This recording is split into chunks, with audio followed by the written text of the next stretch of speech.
An October to remember, baby! Yeah! Yes!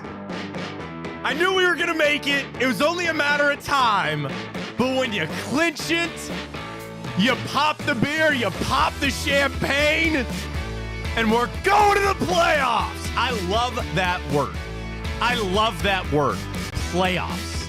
I love going to them. Fantasy football, real football, basketball. I saw that from Dale Ryder yesterday. Great nugget from D. First time since 1995 that in a calendar year, the Guardians, Indians, Cavs, and Browns have all made the playoffs. Ryan's never seen that before in his life.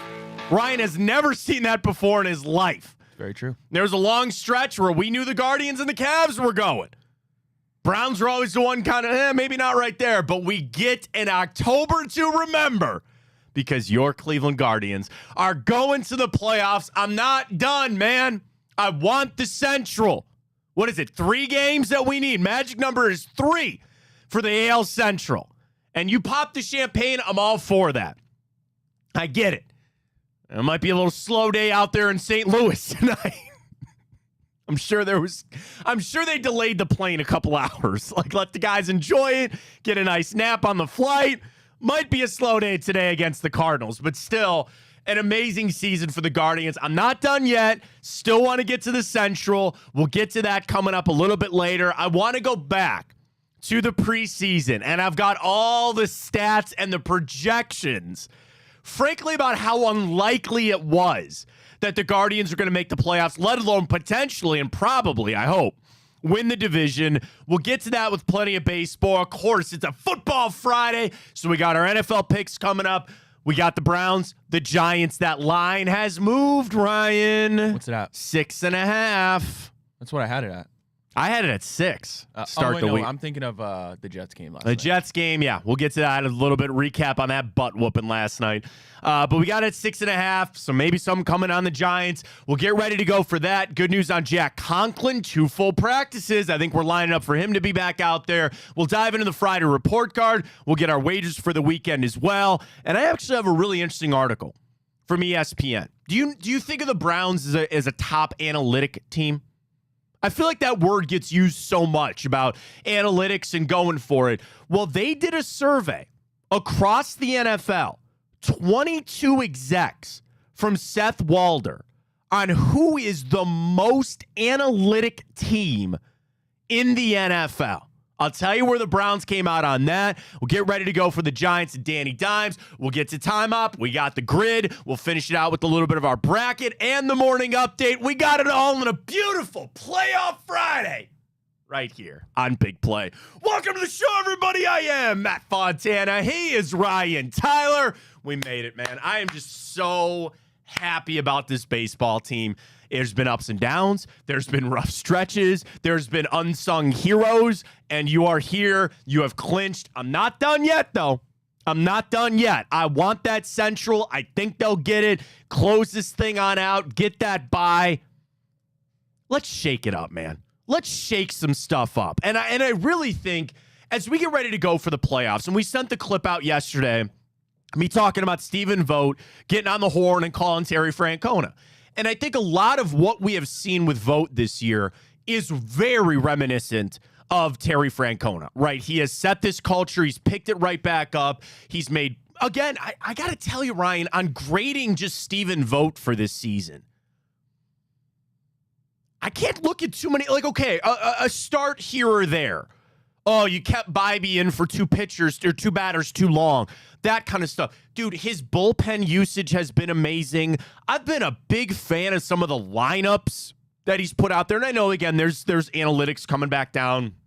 Say, hey, we think this lineup works for today and things like that. But the job he's done, the resiliency of this team to fight through some tough times and some tough stretches to really come back to, are they playing their best baseball right now? I don't think so. And that's okay because I want them to, but like I think they see the big picture. And I got to tell you, I think yesterday and really the day before too, those were games that I felt like they played like playoff games. You know what I mean? Like they wanted to get those wins, and they did. Now we enter, and I get it, that we're still not going to be the favorites, especially with that Shohei guy. Good Lord. Yeah, he's all right. Holy God. We'll talk about him in a little bit. But even in the AL, is it not a little bit of a cluster right now? I know I can say that other word, but I won't. You can if you want, right? No. Nah. Too early on a Friday. It's a bit of a cluster right now where you don't, and again, even the Dodgers, they're battling all those injuries with their starting pitching. Philly's got their problem. But again, in the AL, do you look at the Yankees as some juggernaut, especially now Juan Soto goes sliding into the right field wall? He's getting precautionary x-rays. Dude, I'm going to keep finding this path. I'm going to keep finding this path for the Guardians to make the World Series. And I still feel like they're going to. I really do. And it's more about, yes, them, but it's just like it's muddled right now. It's all muddied up, and that helps us. The Orioles aren't some world beater right now. And I know the Astros. I think all of a sudden the Astros have picked up a lot of steam for a lot of people, pointing to them and saying, like, man, they finally got it put together. All right, let's see what happens when the playoffs roll around. And that's how much this can change.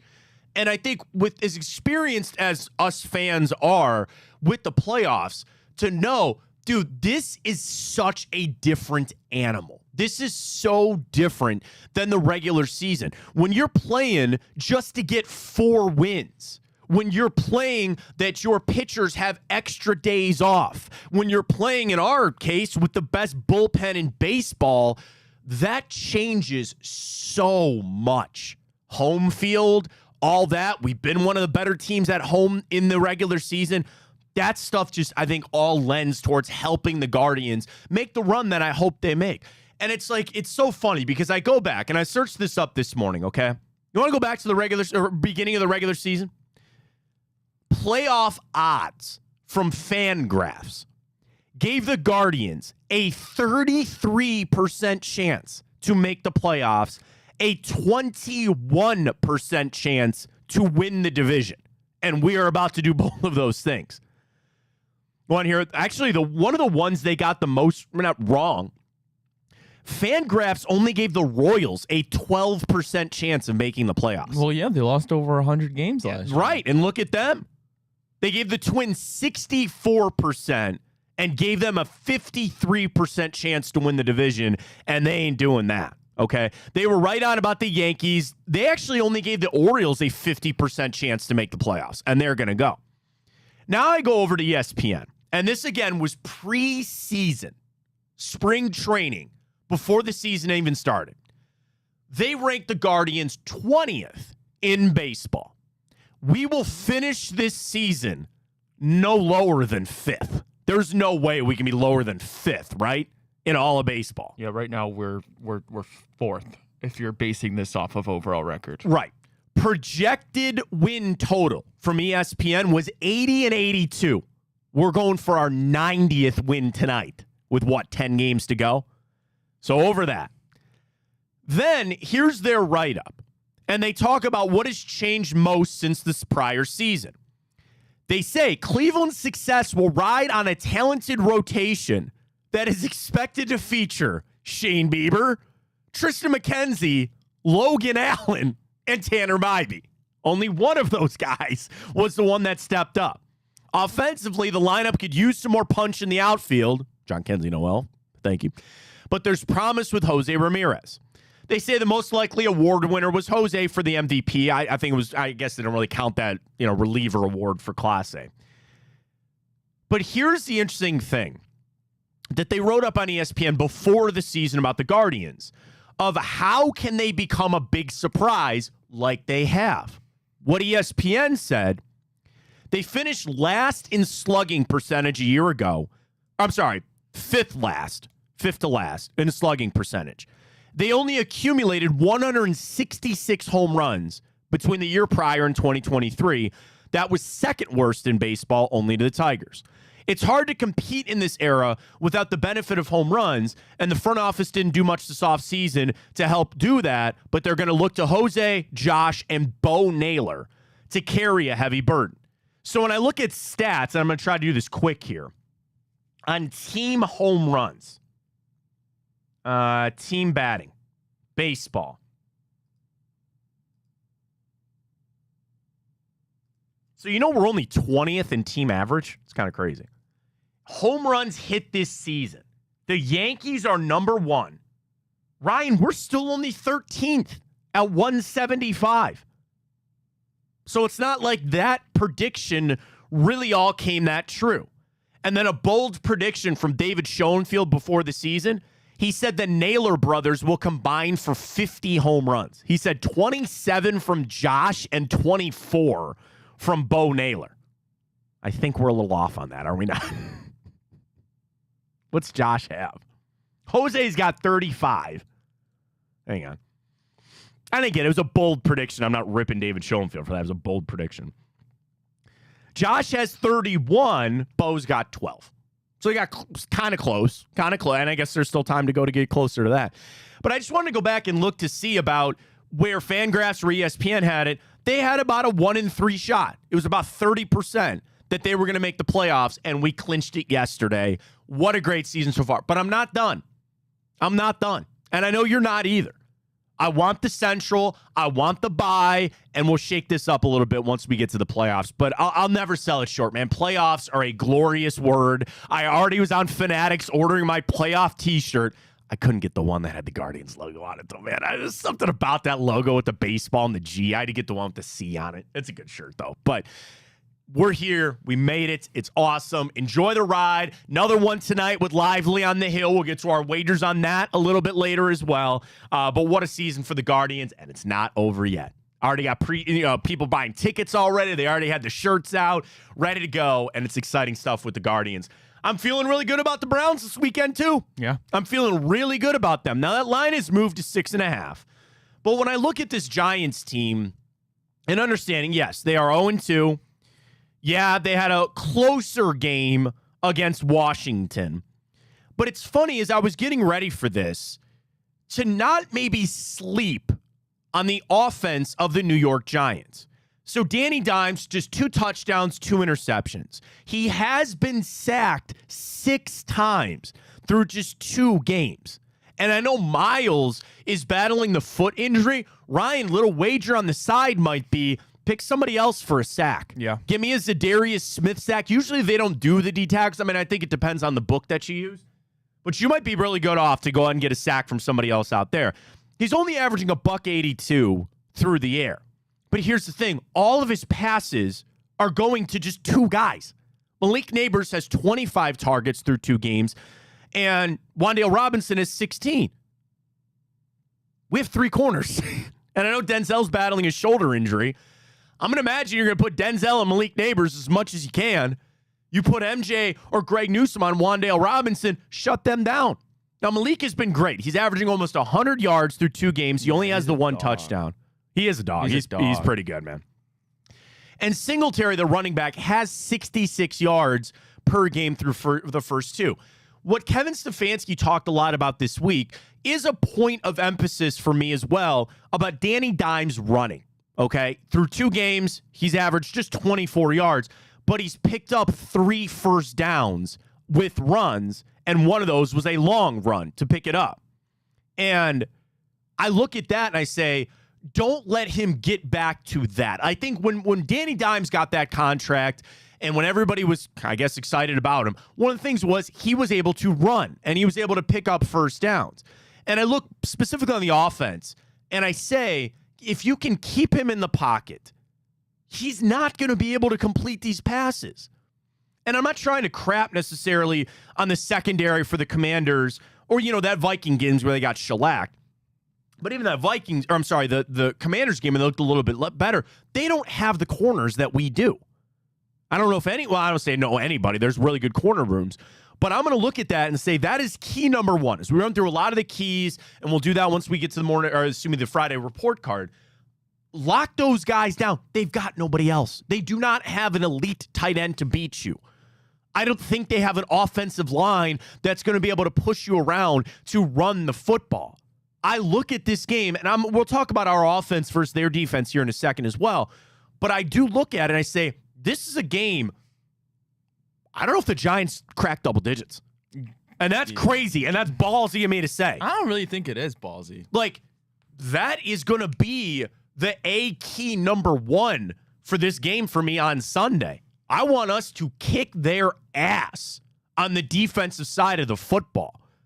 Again, I'm not saying that Malik Neighbors doesn't scare me, and I'm not saying that Danny Dimes, he's kind of washed, but I just don't want him to recreate any of that glory that he had in the past. I'm looking at this, I'm saying, I'll tell you this, they're not reaching 17. There is no way that I think the Giants are reaching 17 points. If we play the way that we're supposed to, they ain't reaching 17 points on Sunday. Shave your beard. No, well, it's already short enough. Like borderline shaved. It's already short enough. I just want to see you with a naked face.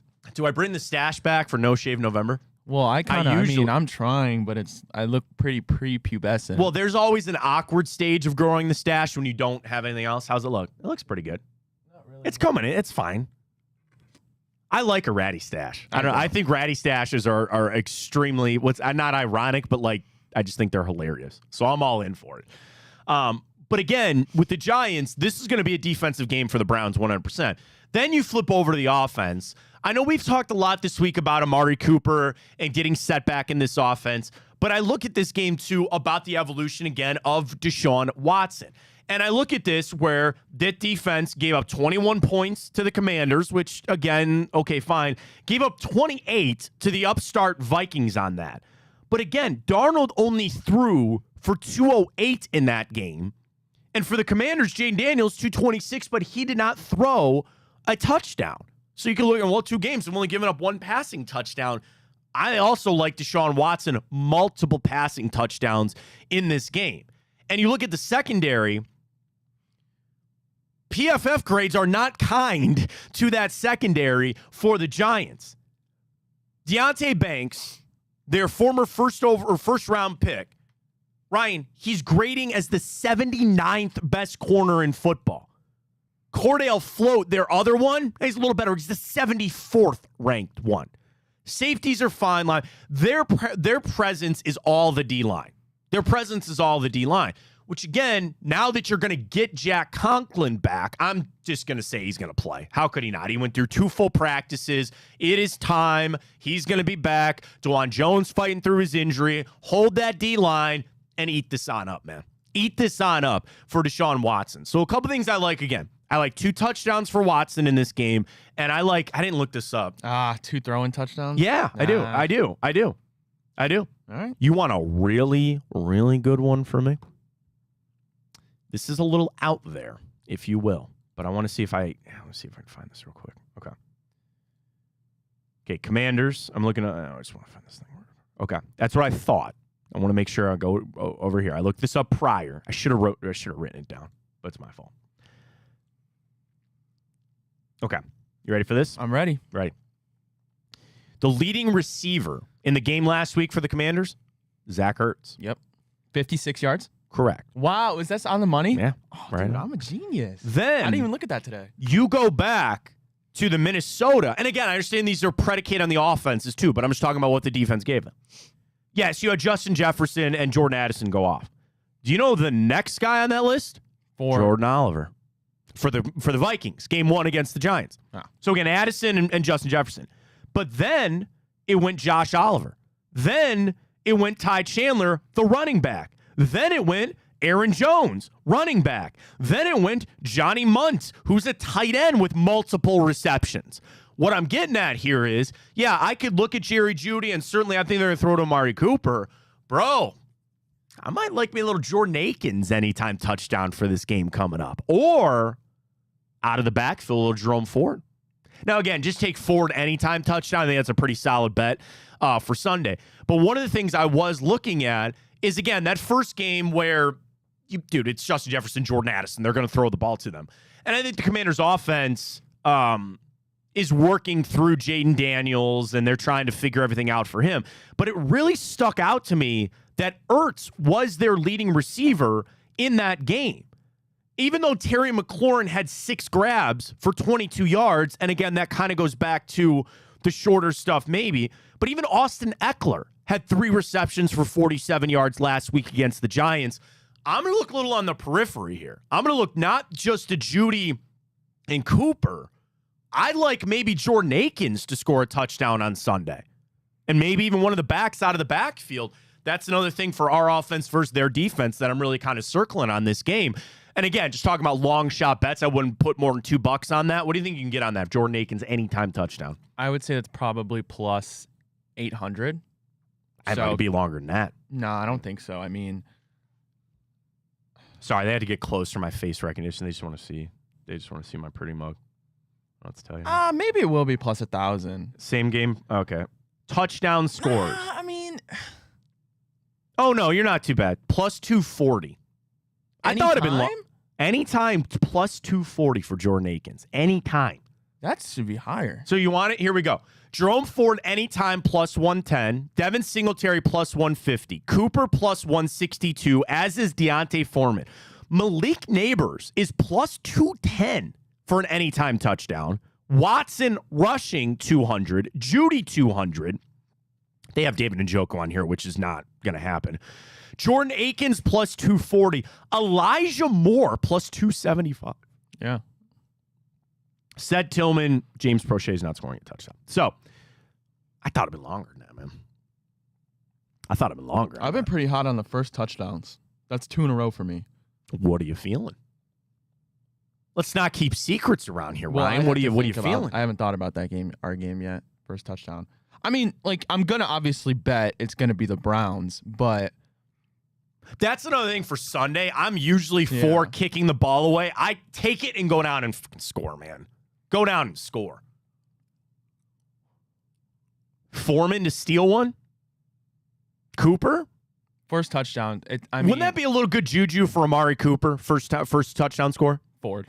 It'll be Ford. All right, plus 550 for Jerome Ford. It'll be Ford. Touchdown score. Be Jerome. Amari is plus 800 on that. Or Jerry, plus 1,000. Kind of like that on Jerry Judy, to be honest with you. Plus 1,000 just for the odds there. I'm just sprinkle some dollar bets around here. We'll see how it goes. There you go. But again, I think there's going to be some other opportunities for the Browns against the Giants, and especially in a defense where, okay, last week, 215 given up on the ground, $133 to Brian Robinson. And then week 1 against the Vikings, they gave up only 111, but they gave up 94 to Aaron Jones. So there's 2 leading backs that the Giants have faced, $133 and 94. Touchdown for Aaron Jones, no touchdown for Brian Robinson. I don't see much. And I'm going in this game as respectful as I can, even though it didn't quite sound that way. They should be able to push this around, man. They should be able to do this. I see our defense. You lock down Malik. I think you're good. And our offense, watch the other guys to get onto it and get ready to go. All right, before we get to the Friday report card, I wanted to get to this article because I found it very interesting on an analytics survey out of the NFL. So Seth Walder, who does a lot of ESPN analytics, he's a great follow. He's really good at it.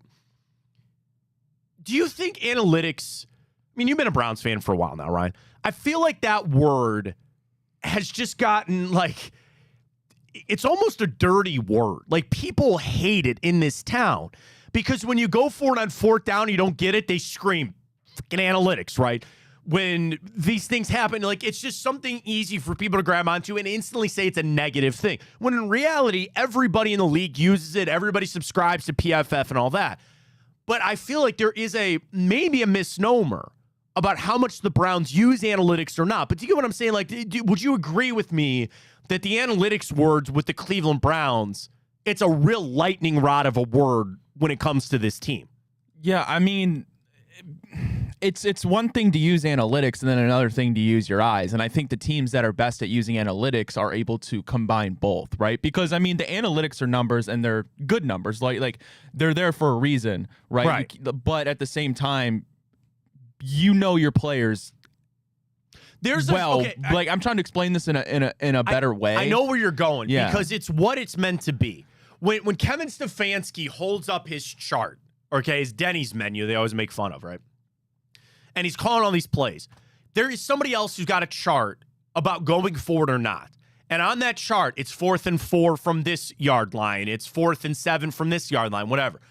What you then have to do is meld that into they've been kicking our ass. I was going to say, because there's like the analytics are there, but they're not accounting for if your defense is playing lights out. Right. Or we need to run the ball here, but they've been stuffing our run. Or like, right, 100%. This has been a close game that a field goal does a lot for you here. You know what I mean? Like, that's where people, I think, fail to get that bridge. And it's still a decision that Kevin Stefanski is making. Even though he gets radioed in his ear that says, Kevin, we think we should go for it here. That sounded cool. Didn't it? Kevin, it's 4th and 4. It says to go for it. Over. Brian, why would I need to say over? Over. By the way, I don't want to be your friend when this is over. When this is what, Brian? You got to finish your sentence. I have to say over even if the sentence ends in the word over? Even if the sentence ends in what, Brian? If you know Family Guy, you get that reference. It's not like he goes down and says, yep, go for it. Here you are. Let's go. And they do that. He's got to work through all of that to get it figured out. And there's analytics set up to get the game plan ready to go and all that kind of stuff. So with all that, here's what Seth Walder did. He sent out a survey to all 32 teams, and all he asked for was one vote of who they think the most analytically driven team in the NFL is. He got responses from 22 teams. Okay.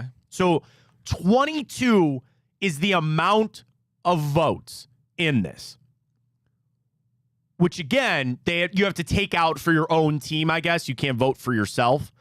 So in a way, 21 votes. Which team do you think is the most analytic in football? Am I right in assuming it belongs to a younger head coach? Yeah, potentially. Yeah. Yeah. Because I think of the Shanahans, the McVays. But I don't know. Do you want to know a funny thing about both of those teams that you just said? Yeah. They didn't get a vote. Okay. So then I clearly have no idea. He's a younger guy, but he's got some gray in that beard. Kev? They got 10 of the 21 votes. The Browns are by far the most analytically driven team in the NFL. All right. I mean, they got half of the votes in this. Which team is the most analytically advanced? Browns, 10 of 21 votes. Which team produces the highest level of analytic work? Browns got 9 votes. Which team incorporates analytics the most into its decision-making? 8 of 21 votes for the Cleveland Browns. By far the most analytically driven team. The write-up. It wasn't simply that the Browns were just named the most analytically advanced. They swept all 3 categories by a wide margin.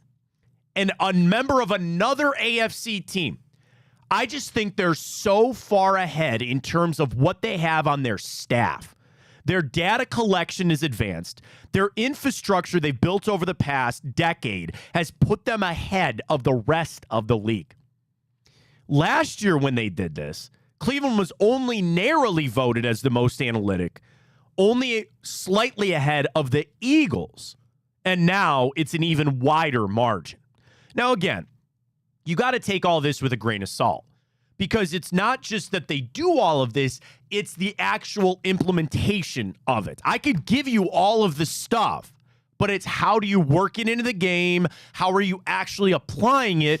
And eventually, yes, are there just gut feeling decisions that get changed on the game? But the analytics got to be there for a reason. We do trends, we do stats. They're there to tell you what the story is. Now, again, what was last night on Thursday Night Football? The Patriots, over a history, have smoked the Jets. And if I just went off of trends, I'd be out money this morning. But I'm not, because you looked at it, you go, there's no way they're winning that football game. So there are changes. But when they get it that into it, when they have dedicated people that jump into it, there's got to be a story there. There's got to be something that can help the Cleveland Browns. Now, again, you still got to use it and put it on the field. But, Ryan, I actually feel good about this. Do you want to be the worst analytic team in football? No. Does it help for wins? I don't know. I hope so. There's no way that this is a bad thing, right? People want to look at it and say, oh, they get too analytic and they get tied into the gotta go for it here. You know, they just think that they hear that and they instantly got to do it. It's not that way. It's not quite that black and white. There's a lot of gray to it on the interpretation of that too. But I just thought that was interesting. It was by and far the Cleveland Browns are the most analytically driven team. Yeah, that is interesting. I think the reason a lot of people kind of have a bad connotation with analytics is because it's very, as a viewer, as a watcher of the Browns, it's very in the moment, right? But these analytics, they're over what's best for the span of a game, and that's not necessarily easy to track in the moment as a fan watching. Yeah, no, and that's what I'm saying. It's like us, the fans, I don't care about anything else other than wins. I don't care about anything besides picking up first downs and moving down the field and all that kind of stuff. But it's I just think it's a powerful tool that they have. And it's very, I don't know if they're necessarily analytically driven based on your opponent, because, for instance, you're not going to beat the Chiefs with field goals, but, for instance, the Giants come into town, you can beat them with field goals. Sure, and that's like, you know, again, I think we're boiling it down to just the one thing of like going forward on fourth down or not. I know like on the broadcast it pops up and it tells you to go or not. It's everything. Yeah, you know, even first down, second down. Yeah, it's that. Look at this player over here. This guy can't stop this play, or they struggle against this. Like all of that gets factored in. When do you kick field goals? What's Dustin Hopkins' range? All that stuff factors. I just thought it was really interesting of just how far and wide. That's got to translate to something, you would think, right? I know players and talent will be above all, but if you got talent and you got the smarts behind them, man, let's get rolling. I love it very much. Speaking of getting smart, let's go to school. Friday report card. Oh, I guess. Oh, there we go. Oh, there you go. You worked very hard in putting it up there. Oh, Siri's listening to me. Oh, dude. I don't know why she's listening doing to that. me a little earlier this week, too. All right, let's get to it. The Friday report card. Little more even than we thought with the quarterbacks. Deshaun Watson, Danny Dimes, QBR in the same realm, completion percentage in the same realm, touchdown to interceptions. There we are. I'm thinking two TDs here for Deshaun this weekend. And, you know, it could also say in the same boat of guys that got paid, two different levels of getting paid, but got to prove that. Yeah. And, yeah. I don't know. I mean, listen, Daniel Jones is not a good football quarterback. I think that's been proven. But then at the same time, I mean, the stats, like the winning isn't there translating. But I'm not going to come out here and say right now Deshaun Watson is definitively a better quarterback than Daniel Jones. No, and I think it's like, could you imagine if you put Deshaun Watson on that Giants offense? Right. I don't think he'd be near as good, right? Because the Browns' offense is better. So they're asking a lot of Danny Dimes. They got rid of Saquon Barkley, who was everything. You know, Brian Dable, who we know well here in Cleveland, I actually think is a good offensive mind. I don't know about him as a head coach, but like they're trying to put this. Here's the thing. I'll tell you this. Both these teams are in the same boat of this. They're putting it on their quarterbacks. They have got to put it on their quarterbacks to say, yeah, we got some nice players, but this is still like every other team. You drive this boat, man. Yep. You are the engine that makes this go. And they both can move with their feet. Both at times had high accuracy. It's just they're in a lull right now. And I think what could bail the Browns out a little bit more is they got that better offense. They're figuring things out with Deshaun Watson. But Danny Dimes ain't no world beater, man. There's no way. There's no way. But who are you to get the nod to if you had to? I mean, here's the thing. I go that of who would you rather have playing quarterback for you? And my answer is Deshaun Watson. That's fair. You saw more of Watson in his short time last year than you did from Danny Dimes last year. That's very fair. You know, like that's when you add up the now again, the year prior, Danny was great and he got all that money and that kind of stuff. If you ask me if I had to start my franchise today, if I'm picking Deshaun Watson or Danny Dimes, contract included, over there, Deshaun Watson. Going the wrong way. Yeah, but you are going Deshaun Watson's the guy I want. I'll take him in this one. Next up, Ryan. All right, fair enough. Pretty good here. Now, head coach. We could have gone clean sweep, but I refuse. I think it was too bad juju. You think it's bad juju? I do. You think it's bad juju? I gave him one. Which I could actually make an argument they deserve running back. Yeah. But we start with head coach, Matt. I don't think it's any debate. Kevin Stefanski is right now a better head coach than Brian Daboll. Both actually have won Coach of the Year. If you remember, Brian Daboll won it 1 year with the Giants his first year there. But I don't think there's necessarily any debate that Kevin Stefanski is a better head coach than Brian Daboll. No, I agree with you. Two-time Coach of the Year.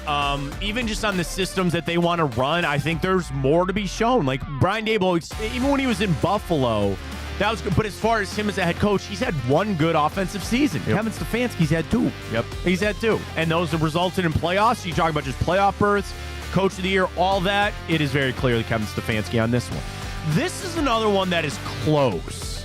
Yes, this is similar to a lot of weeks that we do this, right? We might not necessarily have the same thing with the Cowboys. We might not necessarily have the best receiver right now because I do think even his rookie year, Malik Nabers. I think Malik Nabers is the best receiver on the field. But I mean, after that, you mentioned Wan'Dale Robinson is their wide receiver too. I don't think he's in the same stratosphere as Jerry Jeudy. I mean, you got Elijah Moore as well. They don't have much outside of Malik.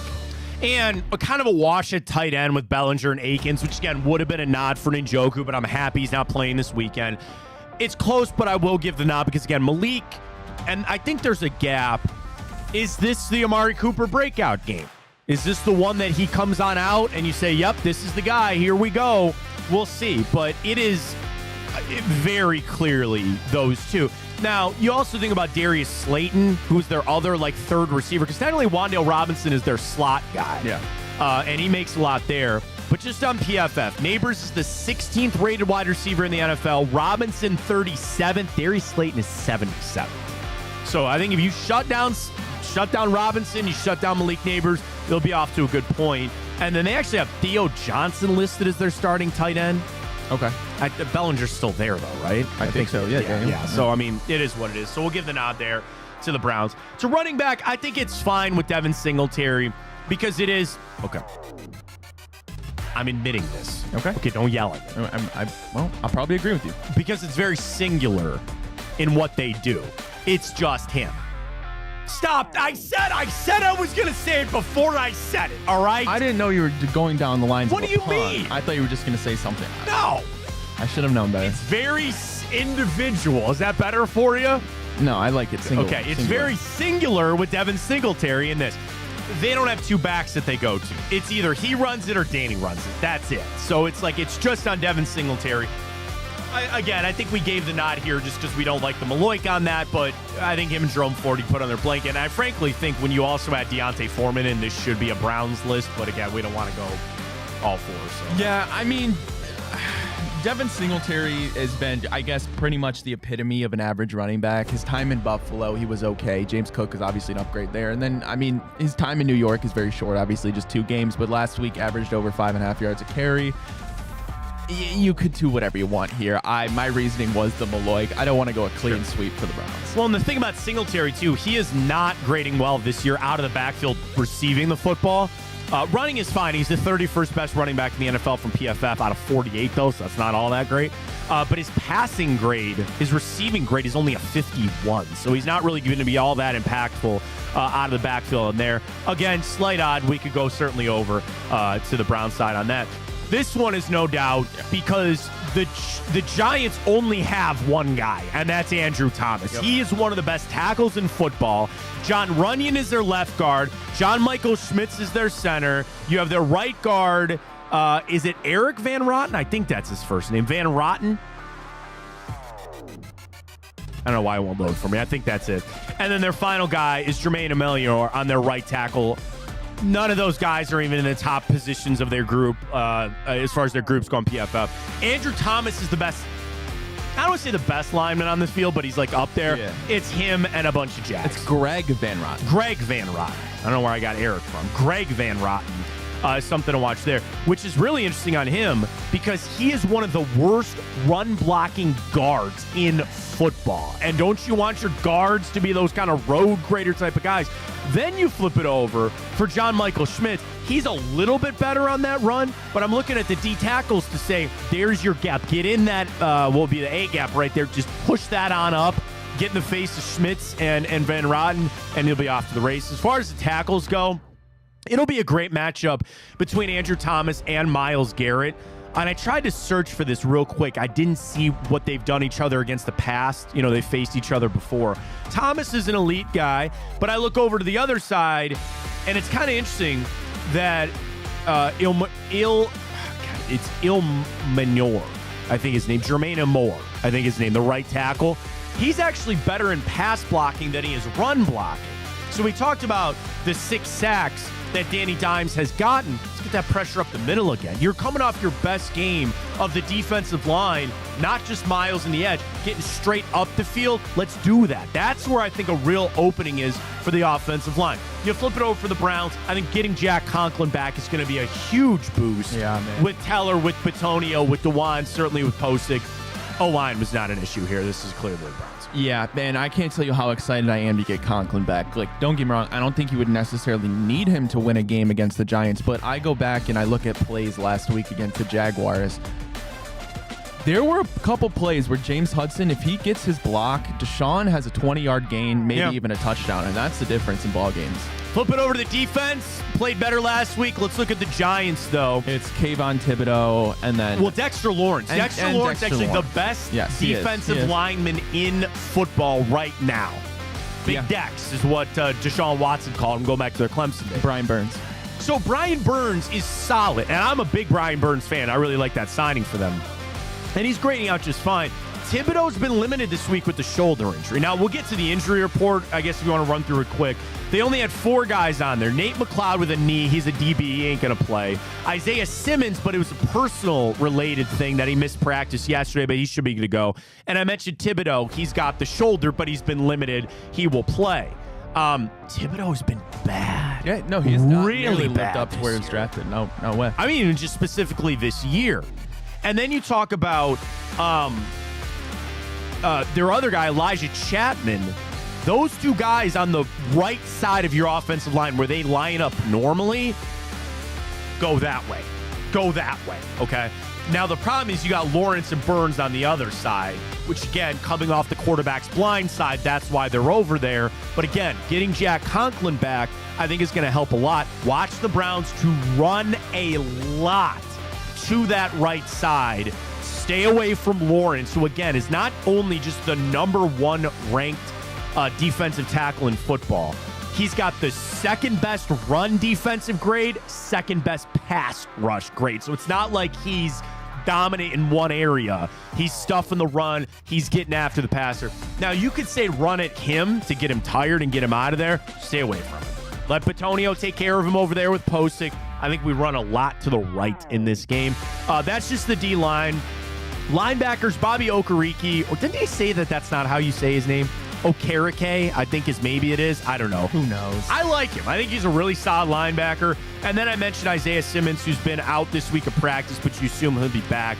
He came over from Arizona after, he was drafted as that tweener guy. But, man, he could play safety and all that. Mid-first round pick? Yeah, we'll see how it goes. DBs are nothing to write home about. I mentioned Deonte Banks, not good. The guy to watch is Andrew Phillips. He is their slot corner, and he's a top 10 corner on PFF this year. Elijah Moore, Jerry Jeudy, those guys are going to be in the slot.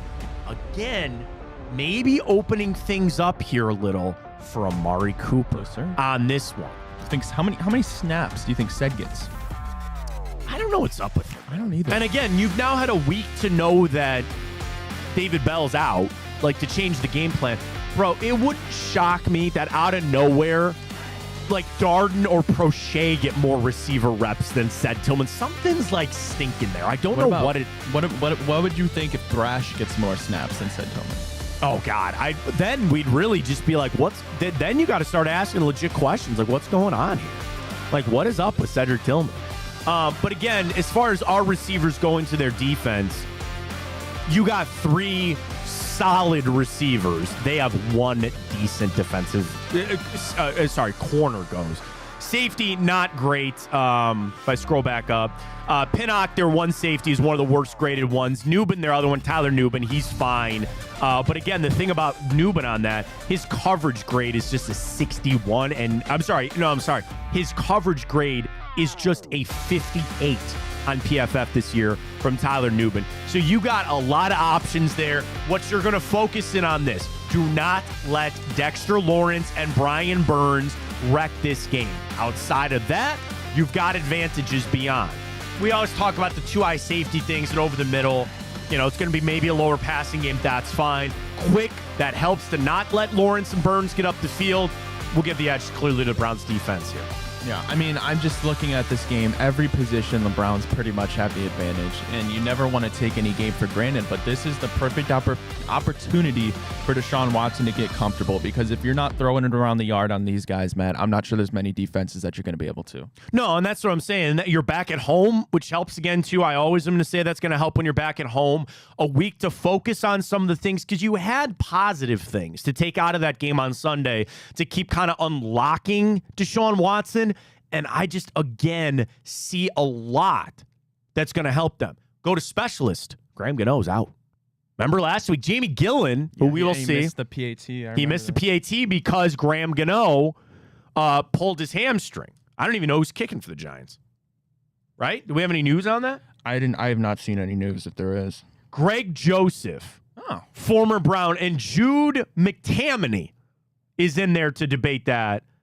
Because Graham Gano is injured. And again, we know Jamie Gillen from his time here. As far as the returners go, Eric Gray actually on kickoffs, they've actually had 7 kickoff returns through 2 games, which is a little crazy because a lot of teams are just blasting it through the end zone. And he's averaging 25 yards a return. Do you think the Browns return a kickoff touchdown this year? Yeah, I hope so. I would think so. I liked what I saw to Darden. I saw a little bit of Prochet. And then punts, they actually have sent Malik Neighbors back there for a couple.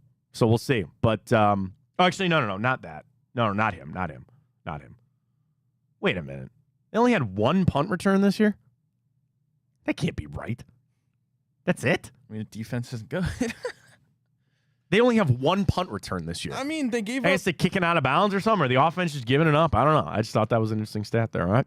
So we're through it. Browns got the big edge. Maybe we'll get to that pick a little bit later. But Ryan, 'tis the time. Our weekend slate. Let's go.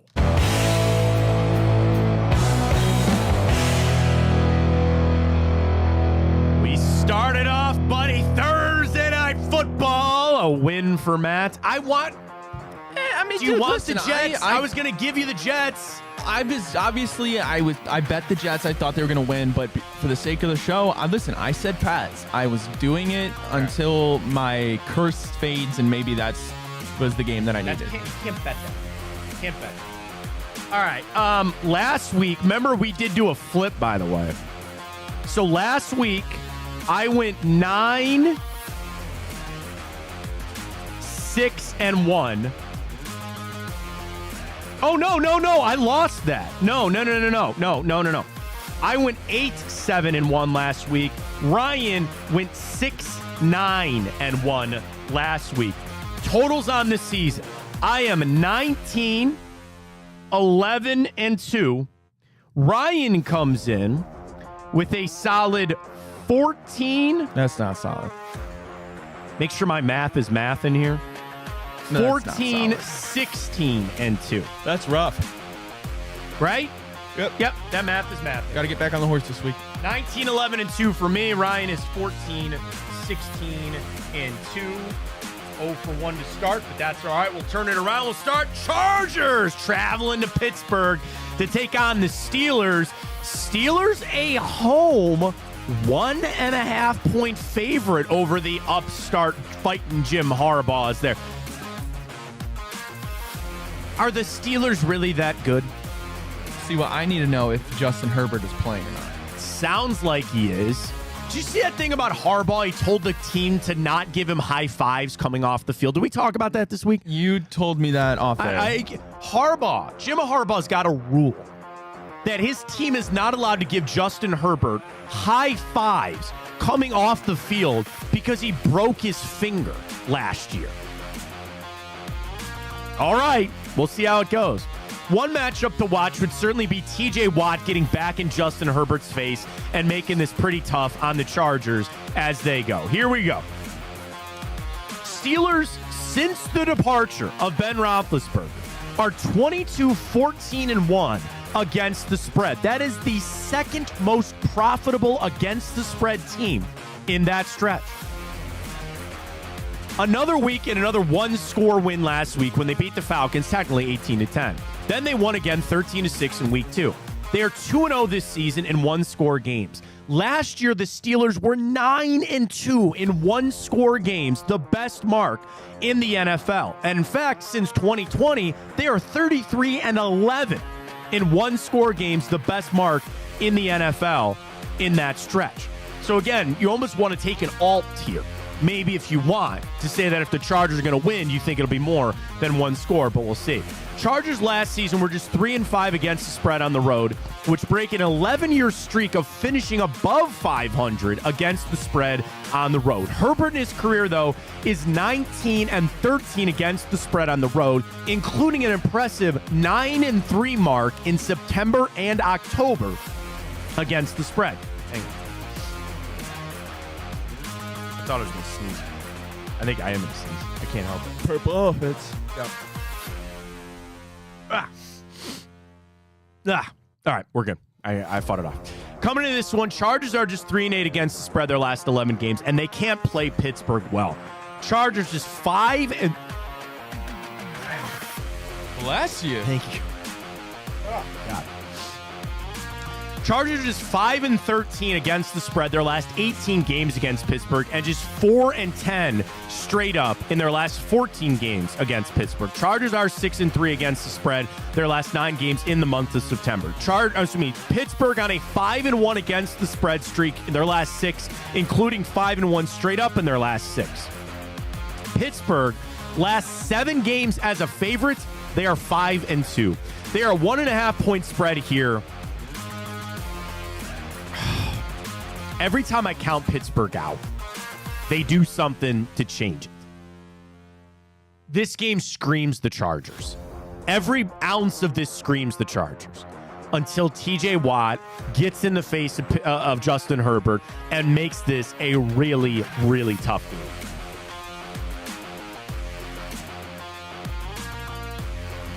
I'm going to take Pittsburgh. I don't like it at all. Wow. I'm taking Pittsburgh. Ryan.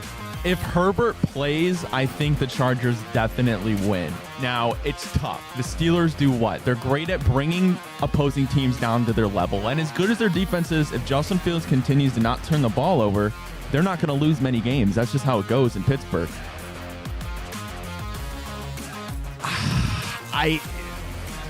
I have to go Chargers, assuming Justin Herbert plays. Right. He'll be by far the best quarterback they play. I can't, in good faith, take them over Justin Herbert.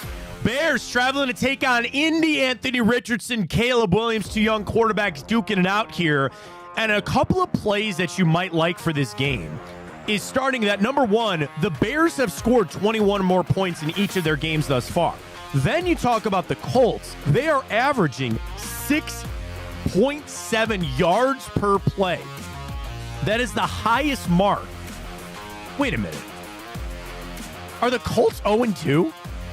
Yeah. They are. They lost to the Texans. That's they lost right. to Malik Willis. They say that is the highest mark for an 0-2 team since 2016. The Colts have held the ball, time of possession, for a total of just 39 minutes across their first 2 games.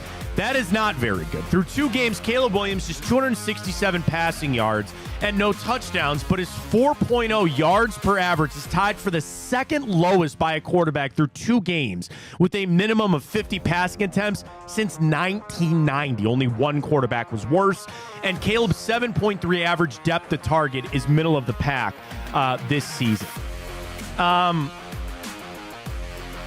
Historically, the Colts have been a pretty good team weeks 2 through 4. They are 39-24 against the spread in games 2 through 4 in the season. That is the best in the NFL, even with 5 different head coaches running through it there, and we'll see. Bears are 2-0 against the spread, and they've only done that once since 2006, and that was the last time the Bears finished above 500. Other stats for this. Chicago is 6-2-1 against the spread their last 9 games, but they don't play the Colts that well. They're just 2-4 against the spread and straight up in their last 6 games against Indianapolis. Chicago, trash on the road. 3-12-1 against the spread their last 16 games on the road. Colts struggling. 1-4 against the spread their last 5. 1-4 straight up. 2-4 their last 6 when played on a Sunday. Indy a 1.5-point home favorite here. Brian, I'll let you go first. Well, if I have to continue to ride with my Colts win the division take, and if that's going to even come close to happening, this is a game you have to win. You cannot start off 0-3. It's in Indianapolis. I have to have Anthony Richardson bounce back, and if they're going to win, I imagine it's not going to be a 2-point game. All right, it has to be at least a 2-point game, not a 1-point game. Give me the Colts. I will differ. I'll take the Bears. I liked what I saw to Chicago's offense. Caleb Williams is due to throw a touchdown in this game. He just has to. I would hope. I think we'll get there. I'll take Chicago in that one to differ. All right, Houston, man. a road favorite as they travel to take on Minnesota and the upstart Sam Darnold. Do you want a Sam Darnold trend for this game? That's not maybe good. Let's hear it. Houston is only a 2-point favorite, which is shocking. A little, because I think you're buying the Vikings. But you got to remember, Justin Jefferson banged up, and so is Jordan Addison. Sam Darnold in his career has played 7 games when he has won the prior 2. So when Sam Darnold's on a 2-game win streak, he has had 7 games. Right, I'm following.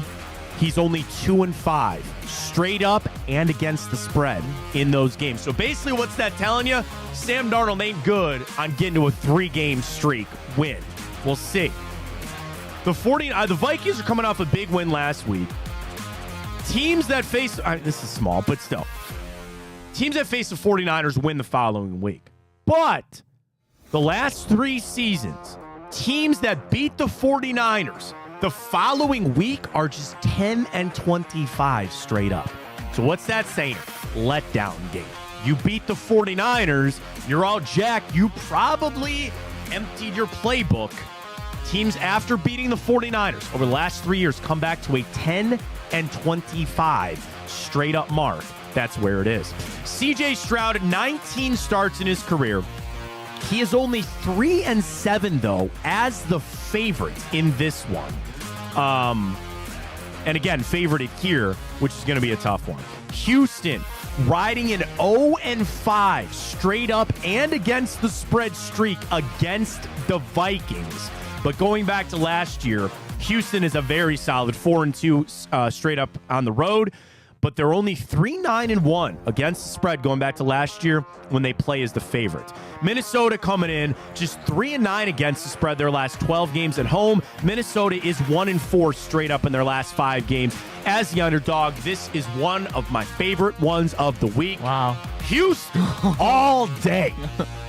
Well, in that case, give me the Vikes. Wow. Give me the rolling Sam Darnolds to make more magic happen. 4 games, including last night. We've not had the same pick. I got to make up some ground. We've not had the same. We're not going to make up ground on me. Yeah, I do. You don't got it. It's just the overall. No, I'm That's out overall. To beat you. I'm out to beat you. All right, we'll see how it goes. Last year, I got to do it again. All right, we'll see how it goes. Speaking of upstart teams, the New Orleans Saints welcoming in the Philadelphia Eagles. Saints a 2.5-point home favorite on this one. I got some savory ones. You ready for this? Clint got those boys rolling. Dude, they're rolling. How about this? Okay. Saints 2-0 with a plus 60-point differential. And they are also the best team in football by expected points added, where the Eagles are bottom 10. Alvin Kamara, who's run all over this, you come in against the Eagles defense, they've allowed a league worst 6.5 yards per carry. They cannot stop the run. Nope. And you got Alvin Kamara? All right, we'll see. Dude, I saw a stat. Alvin Kamara is averaging, I believe, almost damn near 5 yards a carry before contact. That's nuts. I saw this on a fantasy thing. I can't remember the stretch. I think it's got to be the last 7 years. Do you know who has the most weeks finished as the #1 fantasy running back in the last 7 years? Kamara's got like 15. Christian McCaffrey's got like 9. It's like a gap of like the weeks that Alvin Kamara just feasts. Yeah. He seems to be back. And he's getting paid too. I don't know what they're doing with him down there, but he got to get paid. What you don't like in this one is the Eagles as dogs. Jalen Hurts in his last 5 games as an underdog is 1-4 against the spread. In his 10 last starts as an underdog, 2-8 straight up and 3-7 against the spread. Combined with Nick Sirianni, Hurts and Sirianni, 11 games as underdogs, just 4-7 against the spread there. But on the road, Hurts 11-18-1 against the spread on a neutral site or on the road. Overall, in his last 9 starts, Jalen Hurts is just 1-8 against the spread, and the Eagles' true road games against the spread have lost 4 straight spread on the road going back to last year.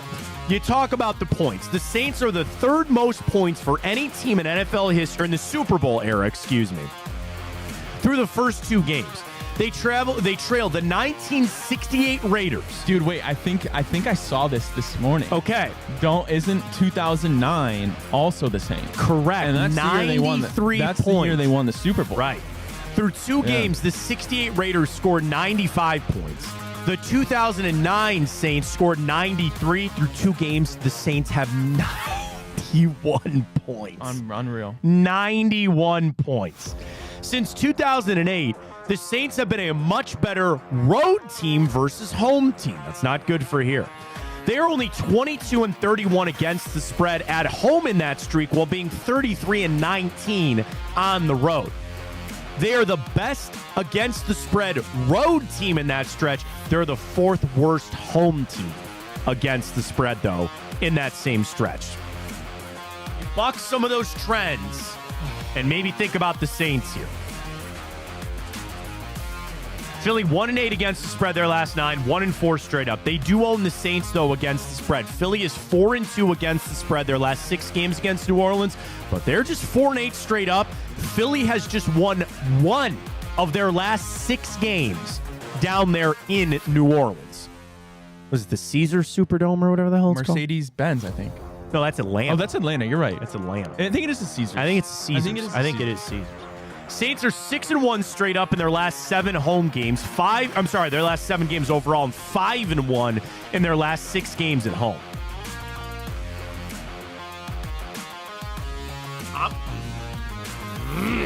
Go ahead, pick them so I can pick the other one.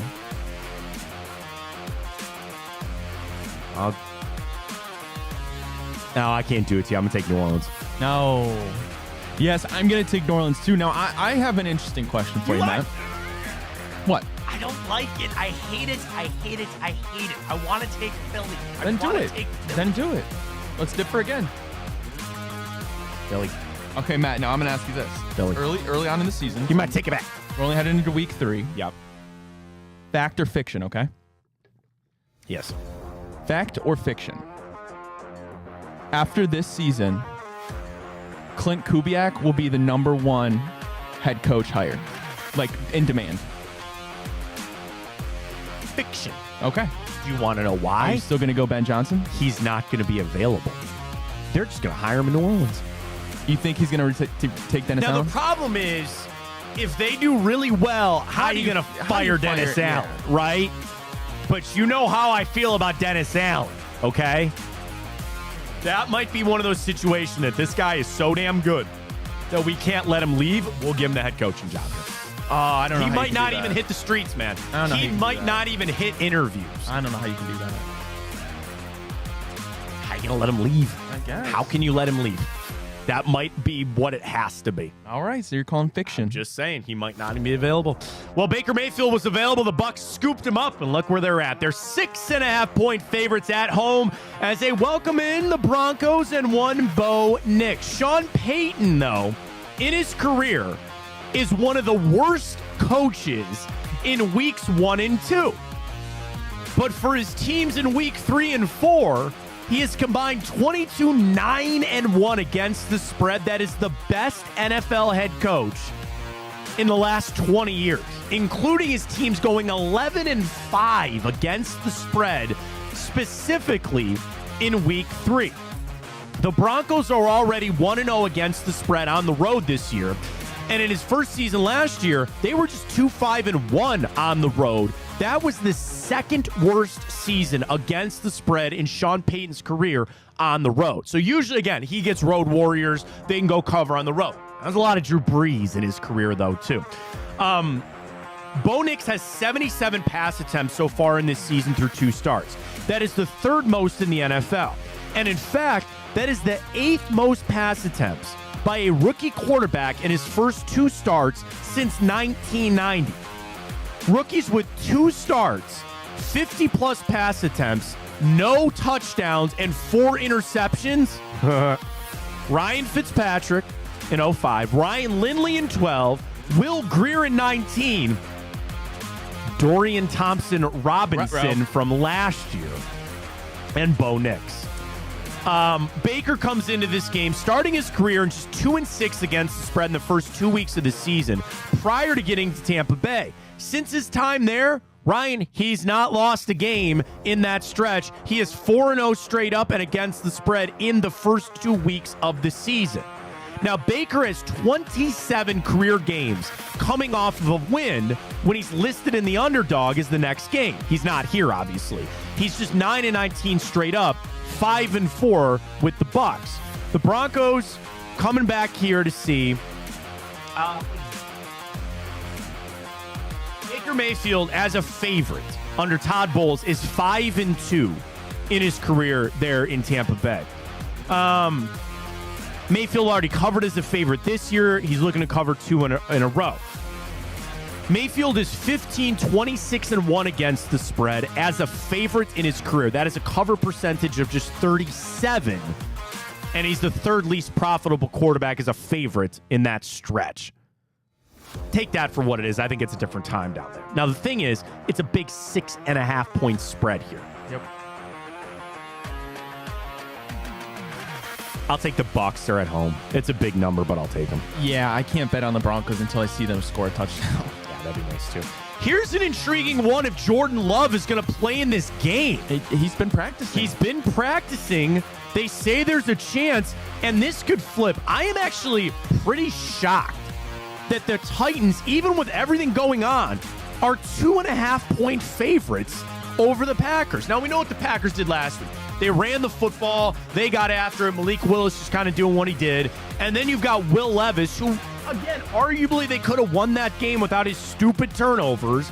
And I'm sure Brian Callahan got in his face and figured all that out. But this is an intriguing one. So we come into this one. Will Levis has made 11 starts in his NFL career. First half against the spread, he's 8-3. But the problem is the second half where he is just 1-10. He doesn't close games late. Packers are 1-1 straight up and against the spread as dogs this year. Matt LaFleur in his career, 23-11 against the spread as an underdog. That is the best percentage for a coach in the Super Bowl era. First 3 weeks of the regular season, Matt LaFleur is 14-3 against the spread. As the Packers coach, if he wins and covers this Sunday, he would be the most profitable coach weeks 1 through 3 in the last 20 years. Here's how backups, so you talk about backups with Malik Willis, if he gets to start. Here we go. Backup quarterbacks making their second start for a team, how they've performed recently. Since 2022, backups are just 29, 57-1 straight up. 45-40-2 against the spread in their first start. So again, not good. Their second start, though, they are 24-22 against the spread. So what's that telling you? Backups get better in the second game against covering. Now, this would just be a straight-up win unless they get Jordan Love back. Green Bay has covered all 5 of their week 3 games the last 5 years. Give me the Packers. It's good for Malik Willis or bad for Malik Willis if he does play? The fact that it's back in Tennessee. That's a good point. I mean, you want to stick it to him? I wonder about Tennessee if there's a little fallout from that Brian Callahan, yelling at Will Levis that way. Like, I know he's always got to handle it and he's an adult and all that kind of stuff. I'm going to take Green Bay in that one. I like that pick there. Yeah, I'm not loving what I'm seeing on the Titans. All right, fair enough. 5 for the Raiders at Allegiant Stadium as they welcome in Andy Dalton and crew and the Carolina Panthers. They make this move this week. Can they get a little going out there against Gardner Minshew and crew? The Raiders and Bucs both won as 7-point underdogs last week and now are both favored by 5. Teams to have that flip within the first week of the season are 8-0 straight up and 5-2-1 against the spread in the wild card era. So that helps our Bucks picks. Oh, I'm sorry. Who did you take? You took Green Bay, right? I took Green Bay. Yes. Yeah, I didn't write that down. I'm sorry. Back to the Raiders and the Panthers. So it tells you this is good for the Raiders. They've been bad as the favorites, though. As a favorite of more than 4 points in the last 20 years, the Raiders are just 6-17. They have not been favored by that much since 2022. It's going to be Bryce Young. They're going to Andy Dalton here. If you look over the last 3 seasons, Andy Dalton has 500 total plays at quarterback. Of that stretch, Andy Dalton is 21st in EPA and COE, whatever this is. And basically, the stats show Andy Dalton's not bad. In his career, he is 83, 77, and 6 against the spread. But he's been 500 or worse against the spread each of his last 6 seasons, and he's 5-9 against the spread as a dog. I got stats on there like yards per play, but I think it's going to get better with Andy Dalton, so I really don't want to get into that. Raiders at home in Vegas, they're 17-17 straight up, 19-14-1. Antonio Pierce is 8-2-1 against the spread with the Raiders. That's the best against the win spread percentage for a coach in the Raiders in the wild card era since 1990. And that is also the best stretch since he took that job over in week 9 of last year. It's 5 for the Raiders. I'll let you go first here.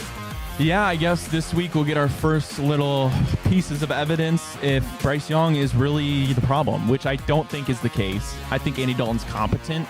I don't expect the offense to just all of a sudden come out humming. But then again, look at the Raiders. Do they get a little hangover from that high of beating the Ravens? I think so. Is Antonio Pierce the type of coach that avoids that for his team? What you got to remember is it's 5. It's a lot of points. I like Carolina to get under it. I'll go Vegas. You want to go Vegas? I'll go Vegas. I'll go Vegas. I think the Raiders are going to win, but it might only be by field goal. All right. So I like Carolina in that one. What should have been a marquee matchup, maybe not so much. Dolphins taking the long trip up to Seattle to take on the Seahawks. No Tua, Skylar Thompson in this one. Geno Smith and crew at home waiting for him.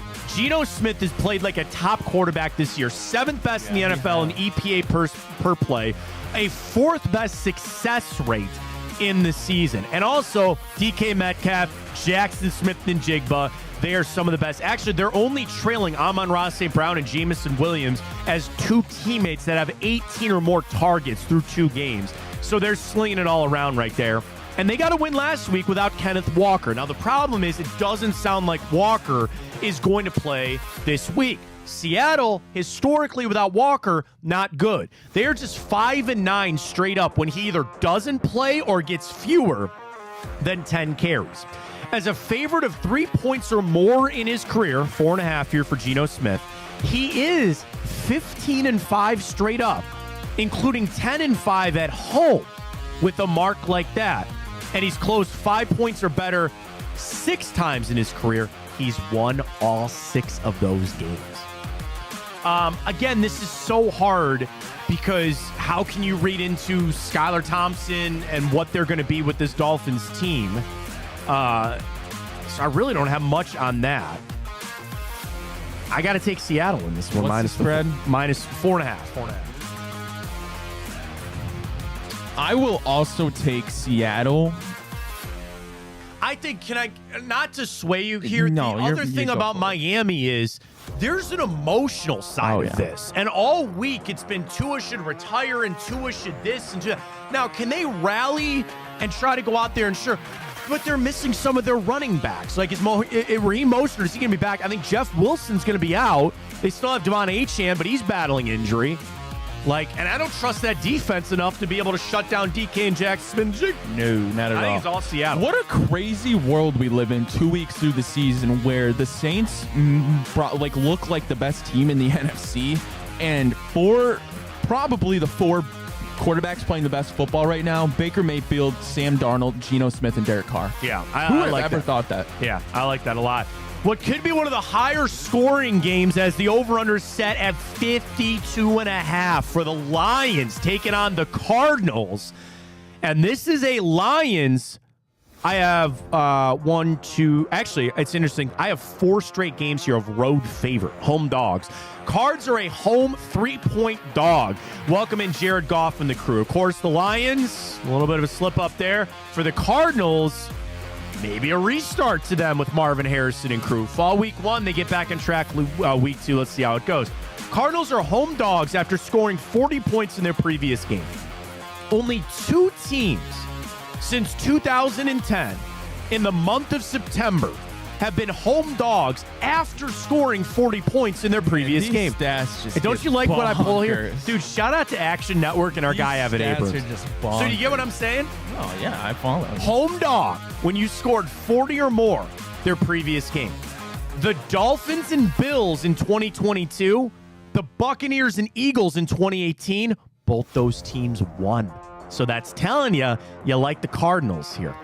You're talking about the over-under. Over the last 2 seasons, totals of 50 or more are 13-2 to the under. The last 3 years, point totals at all over 50 are 30-11 to the under by an average of 5.5 points. So that would tell you probably run the under here. Lions have won 8 consecutive games against the spread after a straight-up loss going back to November of 2022. So it tells you they should bounce back. Goff is 17-8 against the spread with the Lions after a loss. Dating back to last season, the Cardinals have covered the spread in 4 straight games. That's their longest streak since 2021. Goff, indoor versus outdoor. Indoor, he is 36-18 against the spread, and he's an even 500 outdoor. They're back indoors, obviously, there. 3 for the Lions on the road. What do you like? I just talked about the quarterbacks playing the best football, and I probably should have included Kyler Murray. Yeah. Jared Goff worries me. I don't necessarily think he lost in the game last week. Lions defense is still very good.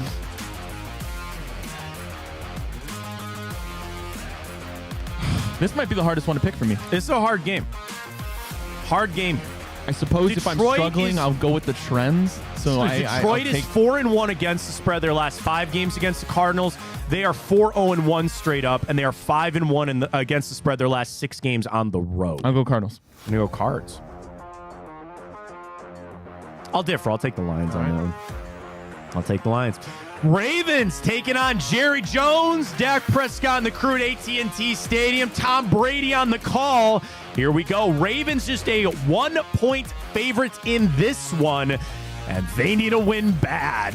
Dallas coming in with a shocking 1-1 record as well. Right? What? Yeah, Ravens are 0-2. Yes. Cowboys are 1-1. Yes. Yes, that's what I thought. The records are not updated here on the correct. one site. On the one site that I'm on here. So you talk about offense. Baltimore coming in with the 14th best expected yards per play compared to just Dallas's 29th. I know CeeDee Lamb was banged up this week. You don't really have to worry he's supposed to play. The other thing is Baltimore's rushing attack, where they still have Derrick Henry. They're getting carries for Justice Hill. They're going up against Cowboys team that is allowing 141.5 rushing yards per game on 5 yards per carry. Yep. This is just the 5th time in the Ravens' 29-year existence that they've started the season 0-2. The previous 4 instances, they didn't make the playoffs. They fought 0-2 for the first time since 2015. This is also the last time that a 1 seed from the previous year started 0-2. Since 2020, the Ravens have 8 home losses after leading by 10 points at any point in the game, 3 more than any team. Jackson is 22-7 against the spread as a favorite of 3 points or less or an underdog. So he plays well as a dog or a close game. He's 23-33 when he's favored by more than 3 points. Lamar was 4-0 against the spread last year after a straight-up loss. Cowboys come in. They've lost 3 straight home games against the spread. They've not lost 4 straight in that since 2020. Mike McCarthy is at a 57% cover following a straight-up loss. And specifically in the month of September, McCarthy is 9-5-1 against the spread, covering by an average of 4.5 points following a loss. Dak Prescott, though, beats up on his own division. He is 29-11 in his career against the NFC East. He's just 37-44-2 against every other division. One for the Ravens on the road. Yep. I'm leaning one way. So am I. Baltimore. Yep. I mean, if you're looking at 1 point, it's essentially a pick 'em, right? How about this, Matt? Do you know Lamar Jackson's record versus the NFC? No. In his career, he is 20-3 against NFC teams. That's all I need to hear. Give me the Ravens. All right, biggest spread of the, well, tied for the biggest spread of the weekend. It's the 49ers, a 6.5-point road favorite. It's a short trip from there to L.A. to take on Matt Stafford and the Rams. Is anybody left to play for the Rams? Have they found anybody in this one? In anyone? The Rams had the worst loss of week 2, losing by 31 points to the Cardinals. In the last 20 years, teams to lose by 30 points and then be underdogs or 4 and more in their next game cover at a 64% chance. But I don't know if I like this one. Home divisional underdogs in the first 4 games of the regular season cover at a 61% rate over the last 20 years. Brock Purdy in his NFL career is now 22-7, with 2 of those 7 losses coming to the Vikings. The Rams have allowed a whopping 9.86 yards per attempt on defense. It's the highest in the NFL, with Jared Goff and then Kyler Murray carving them up. Can Brock Purdy do it again? Matt Stafford in his career, he is only 3-7 against the spread in 10 games against the 49ers, including 1-6 straight up. Sean McVay is just 5-10 against the spread against the 49ers in his career. That is the least profitable opponent for Sean McVay in his career. Everything leans 49ers here. It's got to be, right? I think 6.5. But when you got Shanahan versus McVay, dude, anything can happen. And I understand how beat up the Rams are, but if anybody can make chicken out of, or make what's your favorite thing? Make chicken salad out of chicken blank. Yep. I think it's Sean McVay. Well, now, then I remember the Rams do play the 49ers pretty well. I mean, historically. Well, and let's talk about the 49ers. McCaffrey out, Debo's out. Yep. And Kittle is popped up on the injury report. This is dirty.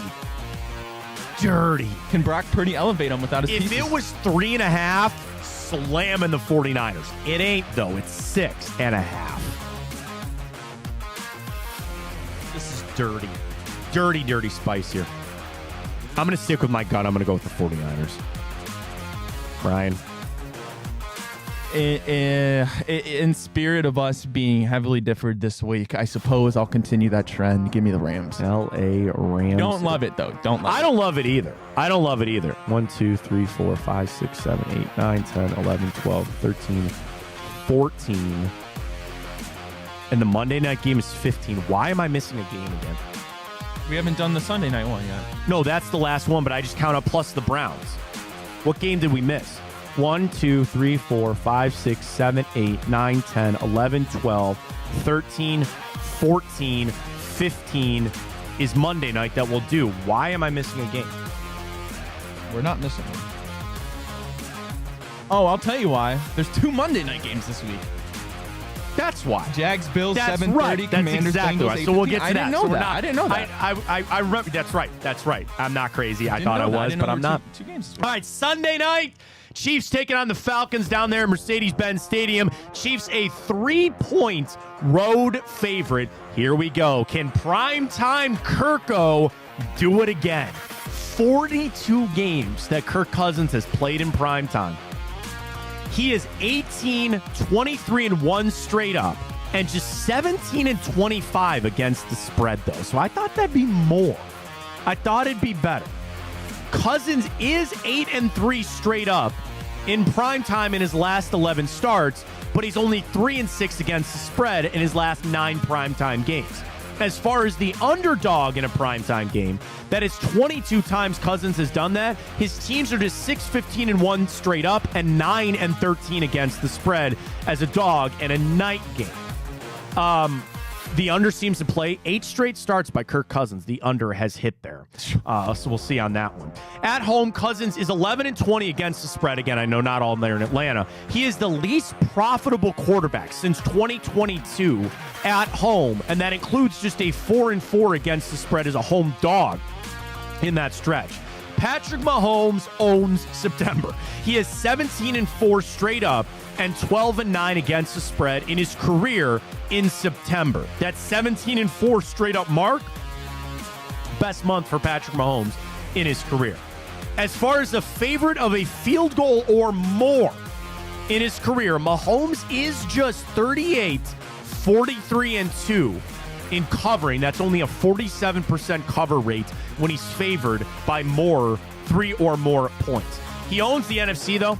He is 23-6 straight up against NFC teams, but he's only 6-6 in primetime games against NFC teams in primetime games.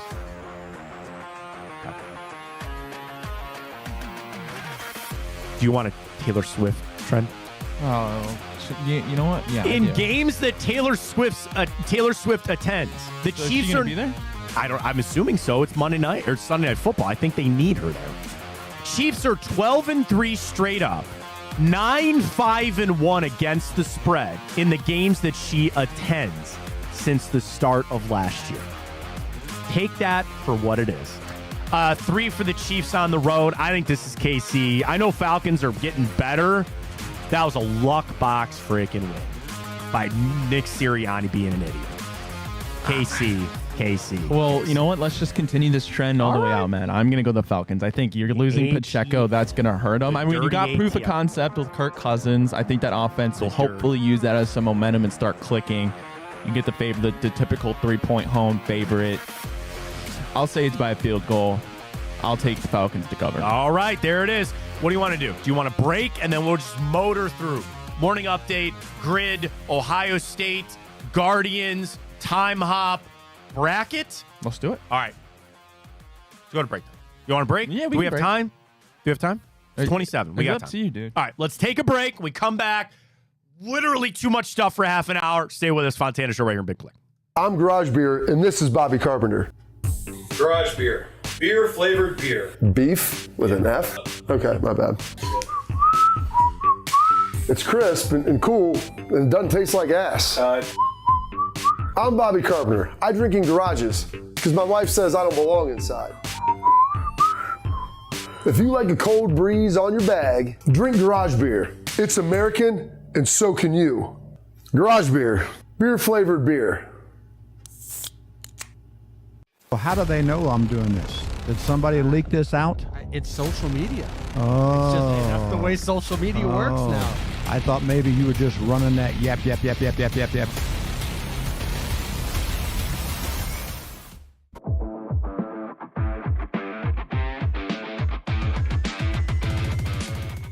Even though our strength of schedule was number 1 in the NFL, I think we have the dogs up front. We have the dogs in the back as it relates to our defense. Our defense alone keeps us in these games. Not even talking about offense. Let's just say Deshaun Watson isn't there. We got dogs on the defensive side that's mirroring the potential of the Ravens from 2001 or 2000 Ravens with Jamal Lewis and the boys and Ray Lewis and those guys. Right. They won. Again, no disrespect to Trent Dilfer, but they won without a high-powered offense.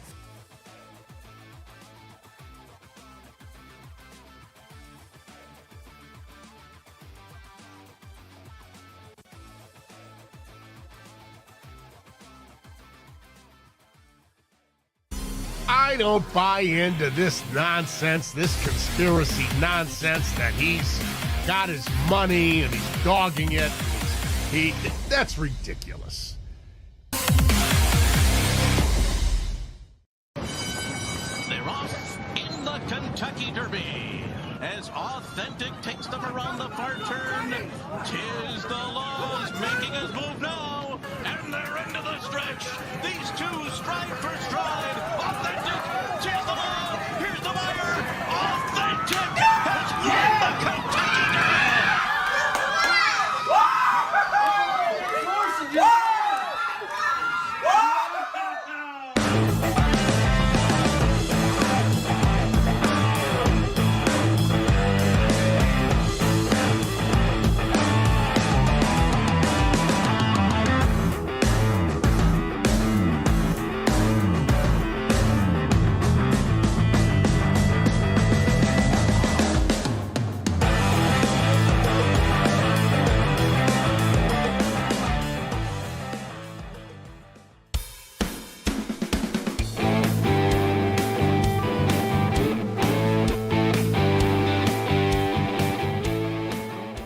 Let's get to a lot coming up. We'll get the morning update. We got the grid. We'll get to time up. We got Ohio State. We got the Guardians. And we will wrap it up with our Browns pick and our bracket of the week. Welcome back, Fontana Show. Right here on Big Play. You can always follow us on Twitter, X, at Matt Fontana Show. We're up on YouTube, Instagram, and Twitch. We got it all for you, including the stories you got to know for your Friday. Ryan, take it away. Alrighty, well, the Guardians are officially going dancing. Let's They popped go. the champagne after clinching a playoff berth. They beat the Twins 3-2 in extra innings. Jimenez walk-off single. That's all she wrote. Guardians already back in action today, taking on the Cardinals. Ben Lively on the mound. Yeah, I mean, again, we'll get to our play a little bit later. I like the Guards to win this. You still got to get the Central. You still got to be focused, get after it to clinch out the Central. Don't worry. I want the bye. So there's still work to be done. And you also, if you get the bye, the importance of these guys getting at bats and pitching some innings, knowing they're going to be off for a little while. And I know they'll play a sim game and all that, but it's not going to be like you can just coast on out here. I think you still got vitally important games. You're in St. Louis tonight. Kyle Gibson's on the hill for them. We'll get to it coming up, but love where the Guardians are at. So happy they clinched. I'm sure they enjoyed it. I'm sure they were a little slow waking up this morning out there in St. Louis. Oh, I'm sure they were. A little bit. Alrighty, well, Shohei Ohtani Dude. continues to make history. He becomes the first player ever to join the 50-50 club. That's 50 home runs, 50 stolen bases in a season. He did it in what some people are calling the greatest single performance in one game in history, man. So 3 home runs, 2 stolen bases, 10 RBIs. So then the total bases, too, because he's on the list now of the most total bases for a single game. And of the top 8, he's the only one that didn't do it with 4 home runs. Everybody else hit 4, so I had that as a little mark. You know the most interesting thing I found about that game? They were marking the baseballs. So when somebody caught it, they could future authenticate it. You remember this battle when you would catch a ball and they would say, if you don't give it to us to authenticate and you leave, we're not going to do it. Baseball, smartly, I think, coming around and saying, we want that ball back. So we better, they marked all the balls that Shohei put in play. They know which one was the 50th home run. I saw the fan walk away Oh, it was with like it. a mosh pit I to saw the catch fan walked away with it. Yeah, he did. He left. Yeah. He left. So now he knows he's got it. That's crazy. Who do you sell it to? You know, who's the first call that you make? And then Darren Rovell's new company had a great tweet. What would you rather have? The ball, Yep. the bat, Shohei's jersey, or the 50th stolen base? Jersey. I said the bat. Yeah. I said the bat. I feel like the jersey's just a collective. Well, of to it the all. bat, the jersey kind of does it all. The base is just the base, and I the think bat of and that the Babe ball. Ruth jersey that just went bonkers. Oh yeah. I mean, trust me. And Shohei's, they got everything except the ball, which I'm sure they'll chase this guy down. What do you think that's gonna be worth? A cool $5 million. Hang on, I don't think that much. I mean, well, that's true. I don't know. This are you viewing this as the greatest single game performance ever? 50th home run. In that case, I don't see why not. This was for NBC Universal. They said it could get up to $500,000. Oh, I thought it'd be a lot more.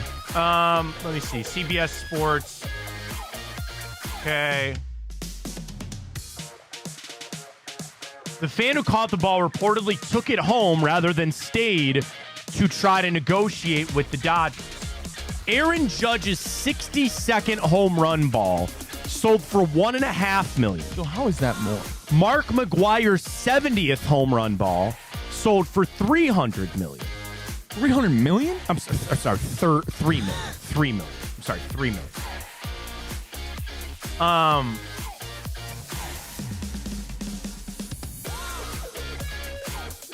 Yeah, I mean,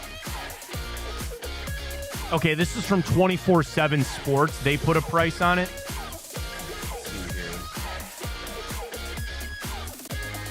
See, now Yahoo said it's only worth $200,000. Well, who do you trust? I don't know. I ain't paying. So what you want to do is get it to all. The problem is that the team is going to come to you and say, we want it. We want to put in the Hall of Fame. You should really give that to Shohei. Now, the question is, let's say it's $200,000, okay? Could you get enough stuff from Shohei to equal that value? You know? Like, could you get him to sign? I don't know. Like, that's where, you know, and if you call other people to help you, they're going to want a piece of the pie. I guess if I was that guy and I caught it, I'm just going to call an auction house and go, put this up. If they want it, they can buy it. You know? Damn your bats and damn your season tickets and damn your signed jerseys and all that other kind of stuff. I'm getting the most amount of cash I can. You'll do that at an auction. So we'll see what that guy gets for it. Alrighty, well, news broke this morning from the NBA. Joel Embiid and the 76ers have agreed to a 3-year, $192.9 million maximum contract extension that guarantees the former MVP a total of just shy of $300 million through the 28-29 season. Embiid said, quote, "Philadelphia is home. I want to be here for the rest of my career. There's a lot more work to do. You guys deserve a championship, and I think we're just getting started." All right. I mean, hey, man, you're going to take that. He's going to become one of the highest paid players ever. Like, you do that. These deals in basketball are getting nuts still, man. These are going to be what they're going to do in Supermax and all that. I mean, you're getting with, NFL quarterbacks to a point, but basketball is the sport to be playing right now, man. That is nuts to see that deal. But again, for Joel Embiid, good for him. He's probably worth it. Alrighty, last day for the morning update. Aaron Rodgers throws his first touchdown in MetLife Stadium as a member of the New York Giants en route of their 24-3 victory over the Patriots, Matt. Aaron Rodgers goes 281, 2 tugs. Jacoby Brissett just 98 yards through the air. Yeah, that game was just come back down to earth for the Patriots, but also, the Jets wanted to shove it up their butts because they've been the Patriots have smoked them for so long. I know it's not the same Patriots team anymore, and I know the Jets were hurt last year. That's why I felt good about the Jets doing that, because I felt like they wanted to make a statement and run it up, and they borderline did. So, well done for them. That was a cover for me last night. We like it. All right, you want to rip through the bad boy quick? Let's through the grid. Let's try. Got to get to it next week as well. Next week's the big one. Washington again. Washington. Damn Washington. All right, let's go. Stop. Go. All right, 5,000 career rushing yards, Washington. I would assume John Riggins. I don't even know who that is. Way back in the day. All right, very good. Yep. Bengals. Who do you want? We just go Joe Mixon. Yeah. I was thinking like Rudy Johnson, but yeah, Joe Mixon's Rams. Pick your poison. Eric Dickerson. Sure. Did he ever play for the Saints or Pats? Not that I can remember. And he definitely. I'm not making that up, right? Nope. Good job. All right. Speaking of Jacoby. I want to say Jimmy Garoppolo, but that's not right. Jimmy Garoppolo has not played a game for the Rams. Did Andy Dalton? Andy Dalton played for the Saints, correct? Yes, he did. So we can But so did like Eli Apple, Von Bell, but can we think of one? No, did Andy Dalton ever play for the Patriots? I don't think so. Yeah, so just go Andy Dalton and the Saints. That's right.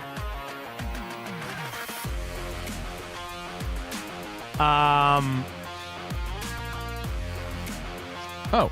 What? No. He just got there. Lawrence Guy. I was going to say Andrew Whitworth. He didn't play for the Patriots, did he? No, he played Bengals, Rams, but he never played for the Patriots. Okay.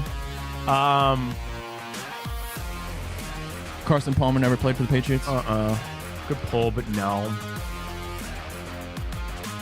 Marvin Jones, no. Hayden Hurst didn't.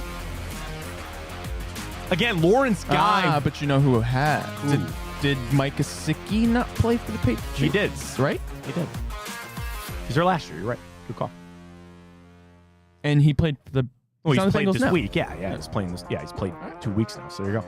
All right, Washington and the Saints. Washington Saints. There's got to be a legacy one that we're missing there. I can't really think about it. Has Deshaun Jackson didn't play for the Saints, did he? I don't think so. Let's come back to that one. I don't like that one for some reason. All right, Rams Saints.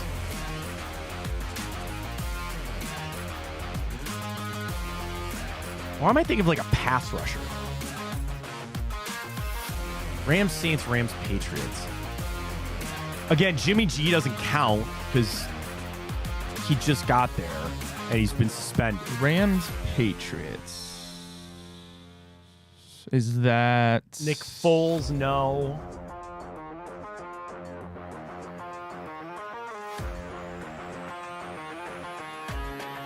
Did Leonard Fournette play for the Patriots? I don't think so. Robert Woods, no. I'd like to say yes, but no. Allen Robinson, no. Is our quarterback we're just sleeping on? That's what I'm trying to think. Jimmy Garoppolo, did he play for the Rams? That's what I'm saying. He's not played there yet. He's there now, but he's suspended, so he's not played a game yet. So that would work, but it doesn't. Brian Hoyer never played for the Rams. Von Miller never played for the Von Miller never went to the Patriots. Vince Chandler Wilfork. Jones didn't go to the Rams. Eric Weddle never played for... What about one of the... I don't know if he played for the Rams. I can't remember. Stephon Gilmore didn't play for the Rams, did he? I don't think so. What about one of the McCourty twins? No. Good pull. Kickers. Not thinking much. Man. It's okay. It's all right.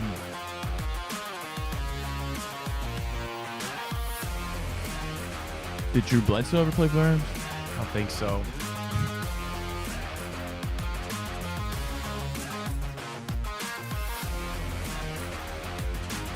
I mean, Julian Edelman. Vinny Testaverde? Danny Amendola. Yeah, I don't think Danny Amendola. Wes Welker, don't think so. Randy Moss, no. No. Oh, man. I mean, it's hard because, like, the week's already fried, but it's like, I'd like to finish it out, man.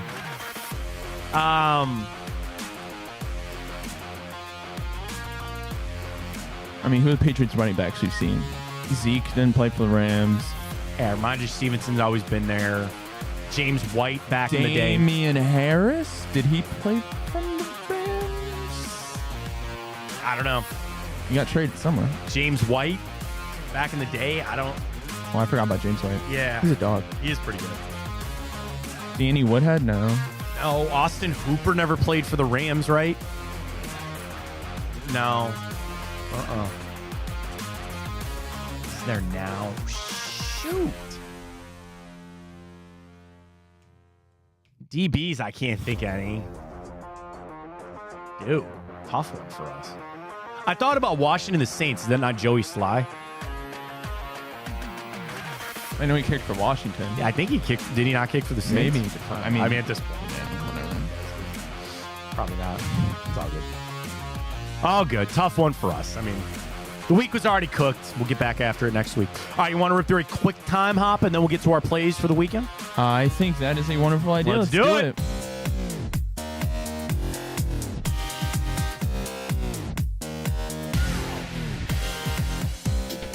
All right, we head back here on the 20th of September, including 1 year ago today. The Browns signed Kareem Hunt. Of course, there was the report out this same day that Nick Chubb was going to need multiple surgeries on his injured knee. Hunt helped save our season last year, man. You don't make the playoffs without Kareem Hunt last year, so they signed him 1 year ago today. 2 years ago today, ESPN put out their list of top 100 NBA players. Cavaliers on the list. Kevin Love was 97. Karis LeVert was 80. At 52 was Jared Allen. Darius Garland was 46. And Evan Mobley was 36. And, of course, Donovan Mitchell would make the top 25. They hadn't released the top 25 yet, but he'll make it there. I would imagine this year, certainly Mitchell. Does Garland make the top 100? No. You don't think so? No. Allen will. Mobley probably should. And that might be it. From the NFL, like there's not that many teams. No, there's not that many teams, like and they're all players, kind of, I mean. yeah. Player, positions aren't as divided. Keep trying to compare a I just lineman think to a after quarterback. last season, you got to be able to name 100 players that were better. But that's crazy that you might only have 3 guys on this team that are going to be in the top 100 when that comes back out. So we'll see. This day, 2020, Adam Schefter report that the Browns planning to trade Odell Beckham were totally not true. What would he last? 1 more year and then they get rid of him? Never really worked here, man. I don't know what to tell you. You know what worked? The fridge is opening this day, 2018 Thursday Night Football. We beat the Jets 21-17. We end a winless streak of 635 days. Baker with the Philly special reverse touchdown. Sir. The fridge is unlocked, and what a glorious night that was. That was an electric night. That was so much fun. We had the alternate uniforms on. Yeah, man. I still have that. So they, in the press box, they had a fridge. And they opened it, and they passed out beer to all the media people. It's the only time I've ever had a beer in the press box. I drank it. I took another one. I think I gave it to my brother-in-law. And then I emptied the can out, and I still have the can sitting in my basement from that fridge. So that's where we're at. This day, 2015, I remember this game too. Browns beat the Titans 28-14. Johnny Manziel threw for 2 touchdowns, but Travis Benjamin had a reception and a punt return touchdown. We beat the Titans 28-14 this day, 2015. This day, 1998. One of the greatest streaks in sports, although some people think it's a little overrated, a little bush league. But this day, 1998, Cal Ripken takes himself out of the lineup, ending his streak of 2,632 straight games.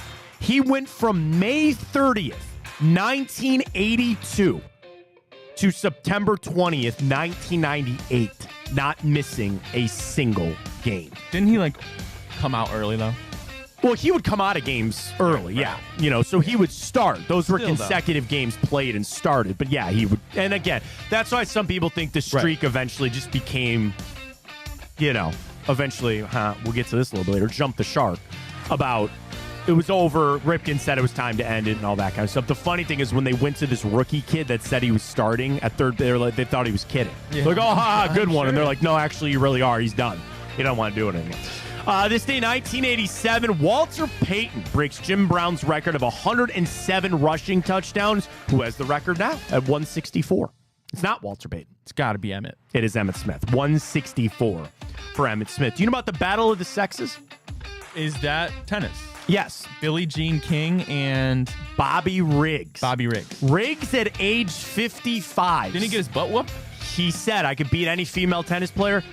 Billie Jean beat him in straight sets. Yep. The Battle of the Sexes this day, 1973. I mentioned jumping the shark. Do you know the reference of jumping the shark? Do you know what that means?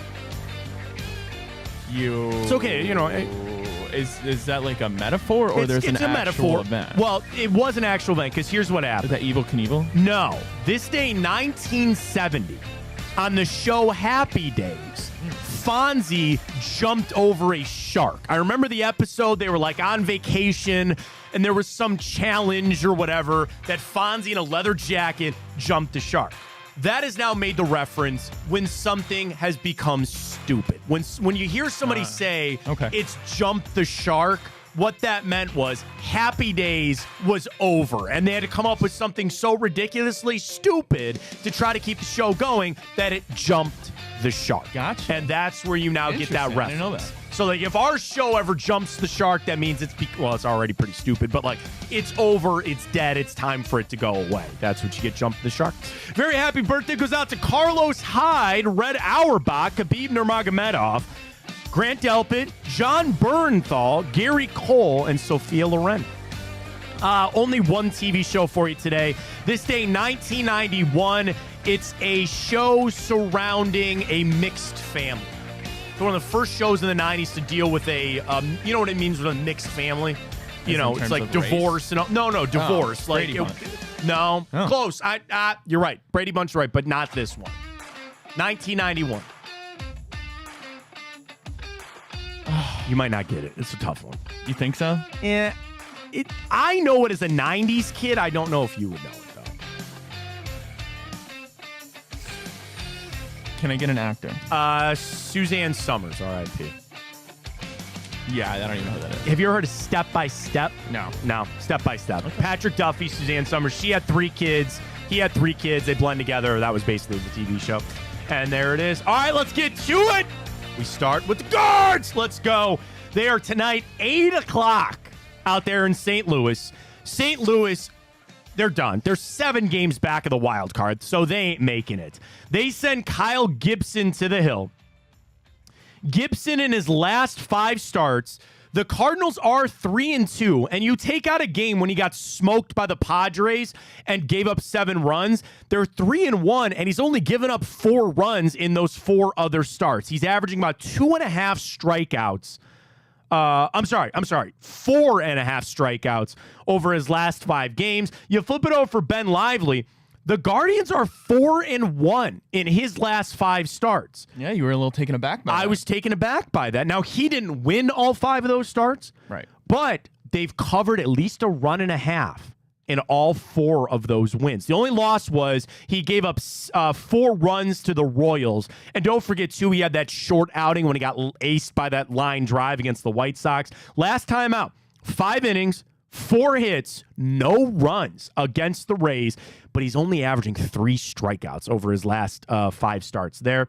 As far as St. Louis goes, they just took 3 out of 4 from the Pirates, but before that, they got swept by Toronto. Over-under for them, 2-8 in their last 5. And you flip it over for Cleveland, 2-7-1 in their last 10. So the under seems to be a good bet for tonight at 8, at an even 8. I'm just going to take the Guardians to win. Their magic number is still there. There might be a little hangover from them. I would imagine from today, literally. but Quite literally. Yeah, it's quite literally might be it. All right, we flip over to a little bit of Ohio State Buckeyes back in action as they take on Marshall. This game, I saw it near 40. What do you got here? I've got it at an even 40. So take that for what it is. Let me get you some trends on this one. What time is that game tomorrow? In like noon. 3. Is it noon? I thought it was like a 3:30. Noon on Fox. Oh, I got it. They might have to put up with Gus Johnson in this game. I can't stand Gus anymore, man. I just can't do it. I don't know, something about it. 40 for Ohio State. Marshall 1-1 coming in on the season. I'm just going to take the Buckeyes minus 40. I mean, it's just pretty much where I'm at in this. Let's see what we got here. Scrolling on through. Marshall just 4-8 against the spread their last 12. They're 0-6 straight up their last 6 games on the road. Yeah, that's it. Ohio State 13-2 straight up, 8-0 straight up in their last 8 games at home. 6-1 against the spread their last 7 games at home on a Saturday. You're not feeling a herd upset? No. All the biscuits and everything just ain't doing it for me. Fair enough. That's where we're at. All right, Ryan. Final one. Browns. Giants. Yes. Browns. This will be the first week of the season I take the Browns to win. Browns. Any score predictions? I'll go 24-10. I'll go 26. 13. I like that pick there. All right, some trends for you regardless. I know you want to go. Listen, we ran through it earlier with the Friday report card. I think everything lines up for the Browns in this game. They have some very easy opportunities to take advantage of some things, especially on our defense versus their offense. But I like where Deshaun Watson's going to be at in this game as well. Really, I'm looking at the backside of the backfield to create some stuff, and I still like that Jordan Akins touchdown here, but we'll see. Deshaun Watson coming in an even 34-2 against the spread in his career. What he's not been able to do is do it well as a favorite. In his career, Deshaun Watson is only 14-20-2 against the spread. Watson's a little bit better when it's a higher spread. Any spread in his career that's over a field goal, which is at 6.5, he is 10-15-1 against the spread as a favorite. Dating back to the 2023 playoffs, Daniel Jones has lost 9 consecutive against the spread covers. His last one coming against the Vikings in January of 2023. So they've not been all good. Kevin Stefanski is 4-0 against the spread in week 3. All 4 games at home, and the Browns average winning those games by 12 points. Wow. In his career under Kevin Stefanski, he is just 8-16 against the spread against the AFC North. But against non-AFC North opponents, Stefanski is 26-20-1 against the spread. Anybody else outside of the Ravens, the Bengals, and the Steelers. Giants have been blown out in back-to-back season openers and now lost week 2 to the Commanders. They're the first team since the 2019 Browns to lose back-to-back openers by 20 points and then the 6th since 2000. Danny Dimes, as we know, 21-15 against in his career against the spread following a loss. But in that same spot since the start of last season following a loss, he's 1-4 straight up and 0-5 against the spread. Yeah, we both take the Browns in this one. It's a big one, but we like them both here. Minus that 6.5. Great stuff. Final thing for us, our bracket of the week. Best Wasn't villain. even close, Matt. Darth Vader. It was Darth Vader. I saw it earlier. Yeah, well done. 48% of the vote. There it is. Although people are not happy because apparently Darth Vader's not a villain. Cody was driving that. I don't know why. I don't get where he's coming from on all that, but it is what it is. All right, great stuff with everybody. Appreciate you joining us today. Don't forget this weekend, the brand new Big Play Tailgate show that you can watch leading up to the game. It's Tony Zarella, Chuck Booms, Bob Golick. They'll be in here to record that today, actually, and it'll be up and live. All of our shows on the Big Play app. Bobby Carpenter coming up today. You can always get the replay of our show on Twitter X, also up on YouTube, and, of course, the brand new Big Play app. Appreciate everybody joining us. Always appreciate your support. Get it done. Guards, Buckeyes, and Browns. What a little three-leg parlay on all three of those guys. Just a win. Probably wouldn't be very much. Ohio State's a giant favorite. Can I even take the money line? Probably not. I doubt it. Probably not. Probably not. Might give you an extra couple pennies. Probably not. But it is what it is. Enjoy the hell out of the weekend.